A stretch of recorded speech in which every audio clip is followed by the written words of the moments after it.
Hi guys, welcome back to my channel. So today we're just going to talk about all the books I read in January and February, which, if I do have to say, I think it was a pretty good 2 months for me. I feel like 2026 is off to an amazing start when it comes to books. I did not have one miss in 2 months, so that's just amazing. And I did want to make this video at the end of January, but I was like, there's not that many books here, so this video would end up just being like 2 minutes long. So I just combined January and February, and I plan on doing that for all the months this year, so you can keep an eye out for that. I'm going to be combining 2 months for my reading wrap-ups. But I have my Goodreads pulled up, so I can give you guys a little description of the books as well as my rating, and I want to make sure I don't spoil anything. So that's why I have the description pulled up, just in case I forget something or I just need it. But that's really it for an intro. So let's just get started. So to kickstart 2026, I ended up first starting with a 5-star. That is crazy, but also amazing at the same time. So I started off with Say You Swear by Megan Brandy, and the reason why I gave it a 5-star was because of the dynamic between the two main characters, as well as the emotions I felt throughout this book. Guys, the emotions I felt, I literally started bawling my eyes out. So fair warning, if you end up wanting to read this book, make sure you have a tissue box right next to you, because I bawled my eyes out, okay?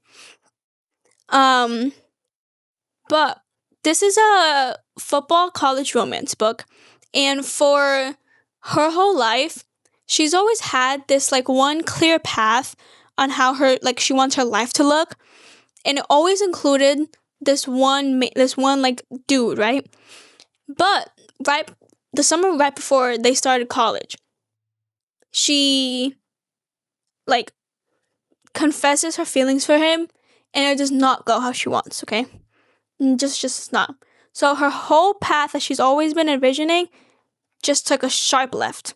It went very fast. So now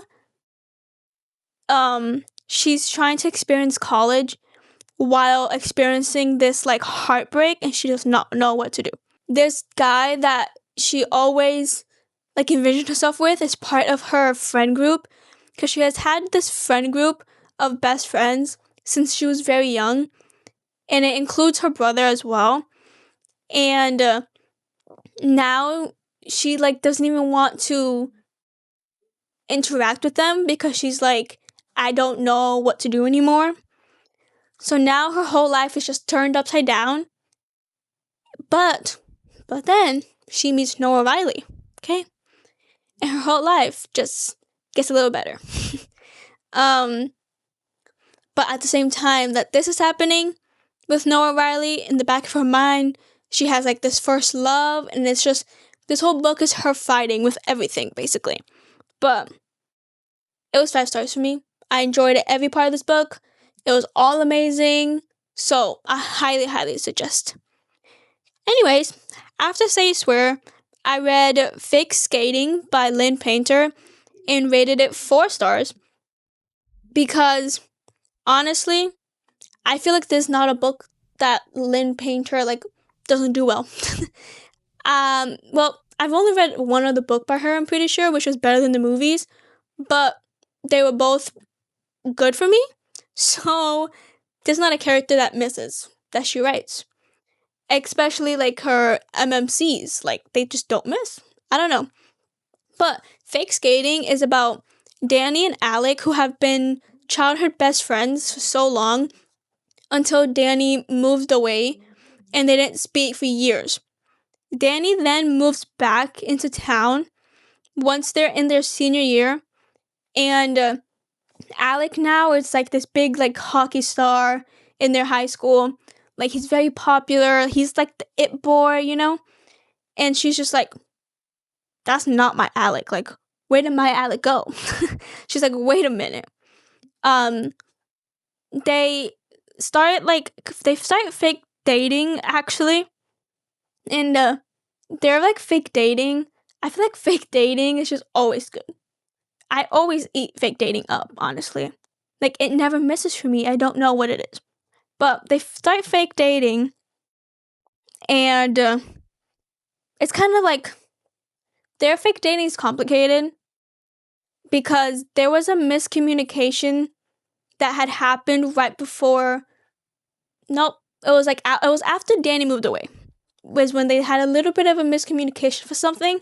So now that she's back, now they're experiencing that miscommunication and trying to they're not really figuring it out. Like, they're not working that out. And I was just like, guys, talk about it, please. And then when they finally did, I was like, oh, thank God. But honestly, Alec became one of my like top boyfriends. And I feel like I always say that, but it's like, I feel like my like book boyfriend list is like long at this point. So the reason why I had rated it 4 stars, I don't know if I explained this yet, was because of their dynamic that they had while fake dating, but also like before they even started fake dating. It was just like, I loved them and like what they were like having and stuff. It was just amazing. I'm not really sure what to tell you. We'll just move on now. After that, I read Caught Up by Liz Tom 40. Guys, if you have seen my last video, you know how I feel about this series. But guys, I rated Caught Up 6 stars. Because, like I've mentioned before, God tier series. Not one book has been missing. Like, they've all have been hitting so hard, I'm telling you. So, Caught Up is a single dad ex-nanny trope. And Kai Rhodes is a professional baseball player who ends up needing a nanny for his son because obviously he can't watch his son while he's playing the game. And he keeps firing every nanny that keeps coming up because he can't find like the right one. So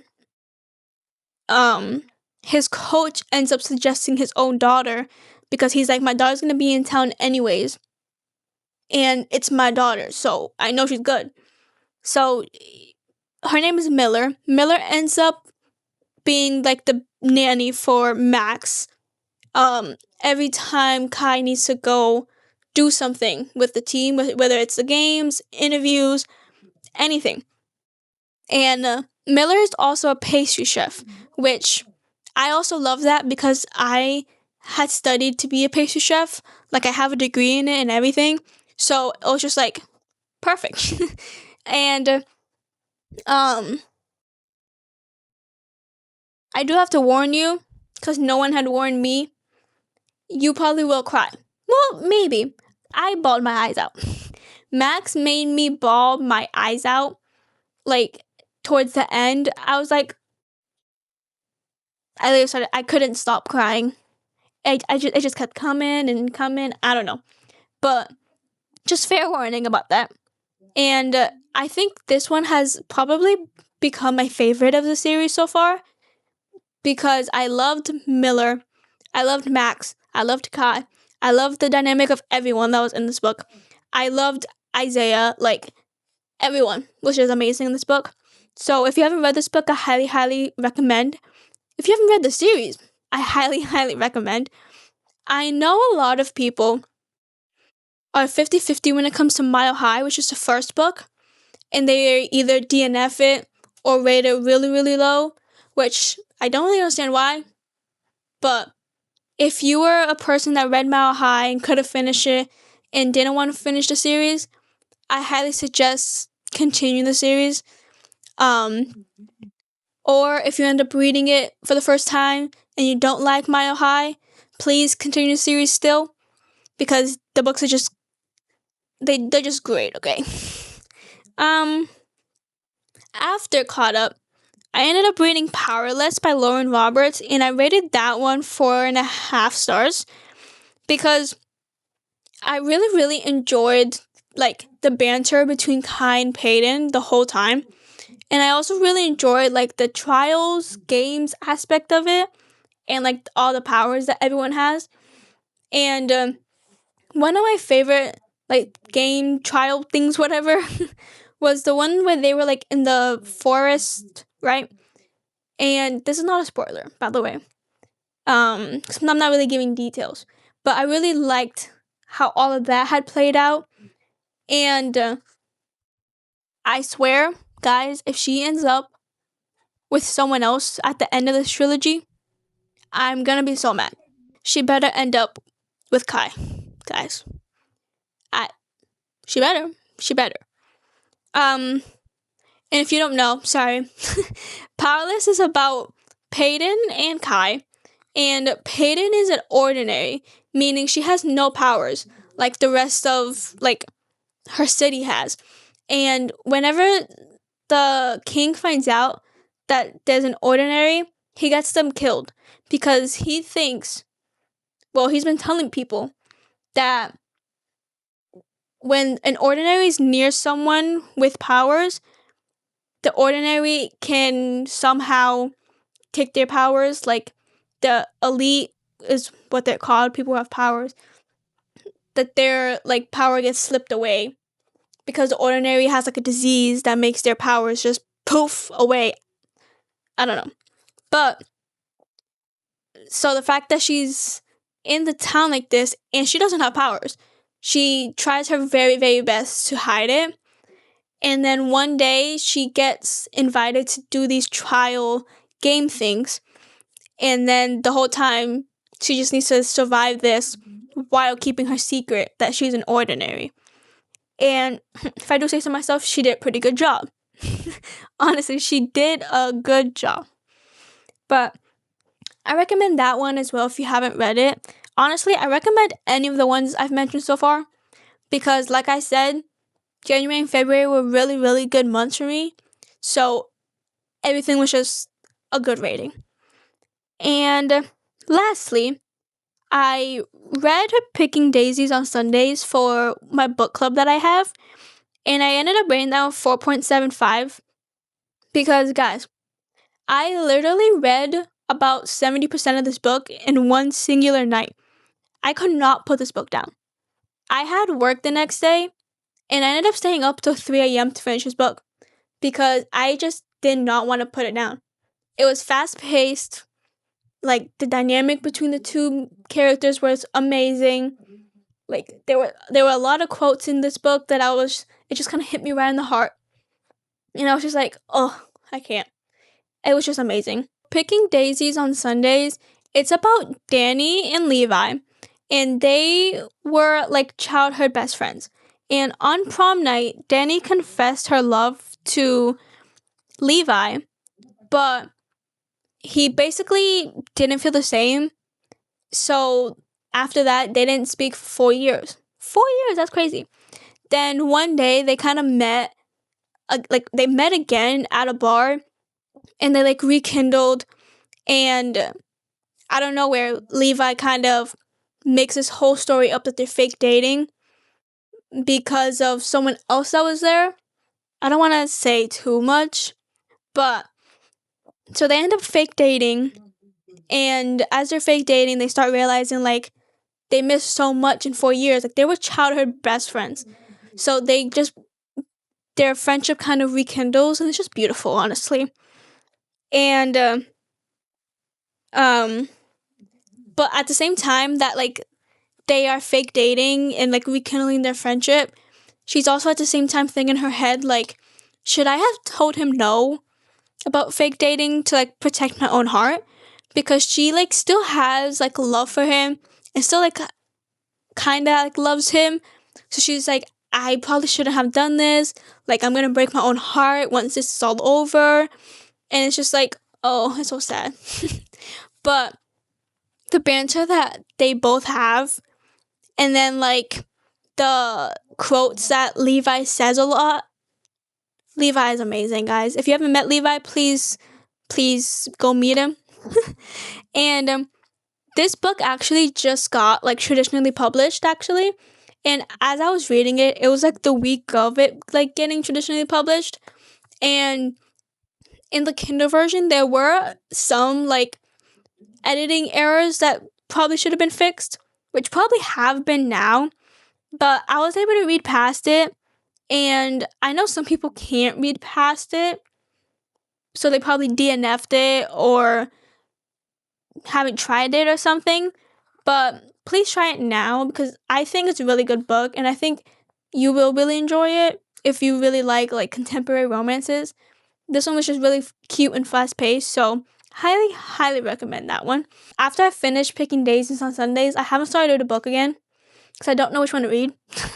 I had posted on my Instagram story, actually, like a poll of what I should read next. It was between Face Off, The Deal, and Caraval. And I think it was Caraval, that one. But at the same time, I'm like, am I in the mood for Caraval, you know? You have to, I'm a mood reader. So if I'm not in the mood, I wouldn't enjoy it. So I might end up reading The Deal, honestly, which I think I'm going to make a reading vlog on that. So once I finish, keep an eye out for that one. I'm also going to make a video explaining all the different series I'm in the middle of, because there's a lot. I just started Power Lessons as part of a trilogy. So I just started another new series. So keep an eye out for all those videos. If there's any specific videos or reading vlogs you guys want me to do, let me know. But guys, thank you guys so much for watching my wrap up. I know this video is probably not too long, but that's okay. Make sure you guys follow me on Goodreads and Fable so that we can be friends. I want to see what you guys are reading, what you guys are reviewing, come on. But thank you guys so much for watching, and I'll see you guys in the next video. Bye.